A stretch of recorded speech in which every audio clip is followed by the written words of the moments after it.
In this screencast, we go back to our calculation of the inertial kinematics in the polar frame.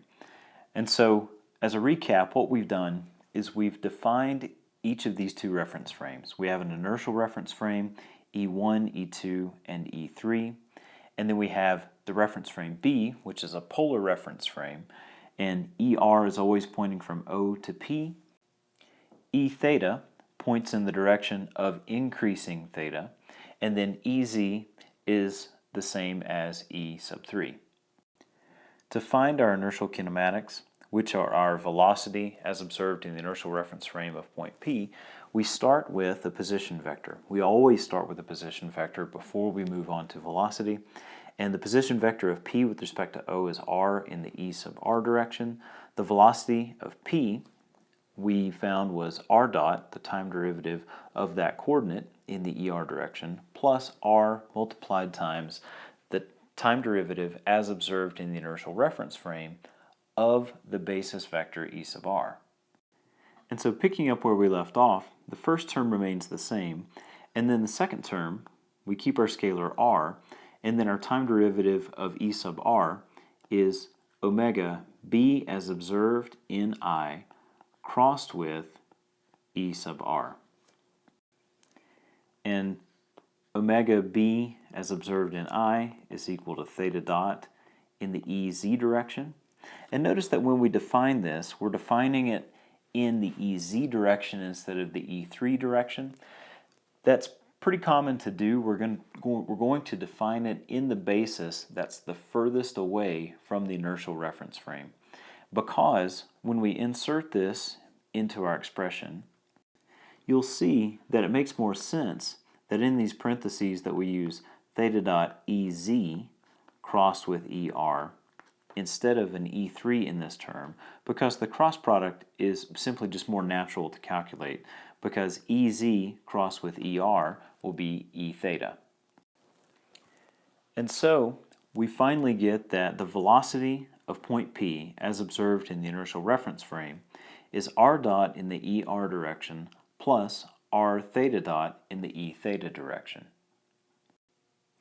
Now, even by glancing at this expression, you can see that we've accomplished one of our goals, and that was to simplify the expression itself.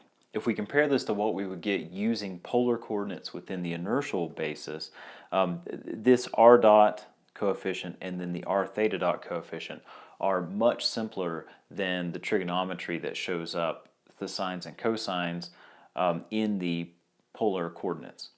And so that was one of our goals. Our second goal was to, by using the polar frame, to make this more interpretable. And let's see if we accomplish that as well. Now, you're not used to looking at any of these expressions in terms of a polar frame with the basis ER and E theta. But when we apply this to our problems, and in this case, just looking at this particle P that's moving, it gives us a lot of insight into its movement itself. So in our velocity expression, the first component tells us that there's a speed r dot in the ER direction. And that makes sense because we have a coordinate r, and if it's changing length, then the positive speed r dot is going to be in the positive ER direction, or if it's shortening, then it's going to be in the negative ER direction. Then take a look at the second term where we have an r theta dot in the E theta direction, and recall that the E theta direction is with the positive of increasing theta, and here we have the lever arm r multiplied times theta dot, which gives us a tangential speed. And by tangent, we're saying that if at this point in time we could ascribe a circle to point P, then this tangential speed, or this speed, will be on a line that's tangent to that curve.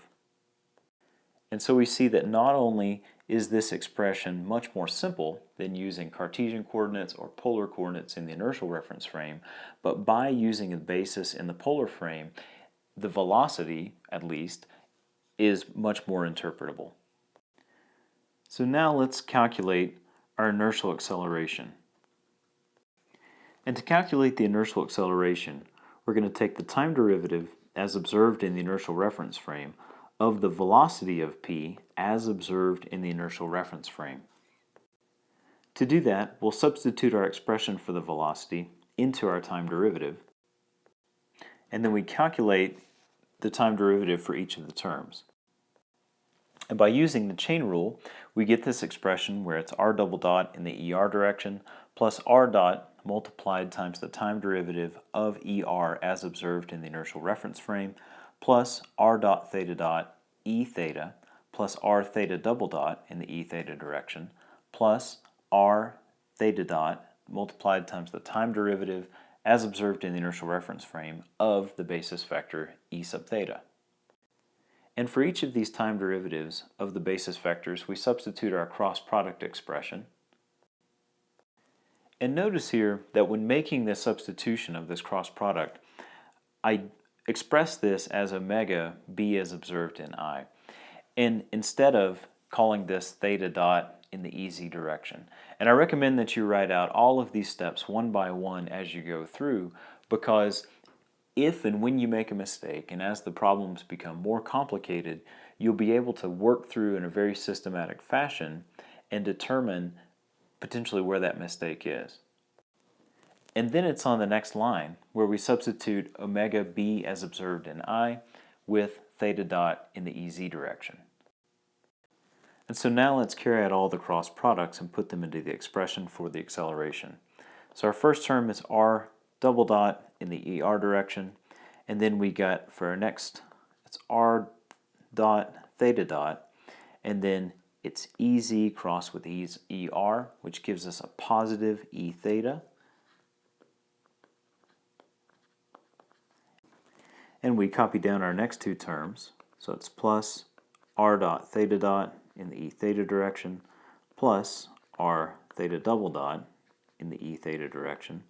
And then for our last term we get r theta dot squared, and then we have an EZ cross with E theta, and that gives us a negative ER, so we get a negative in the ER direction.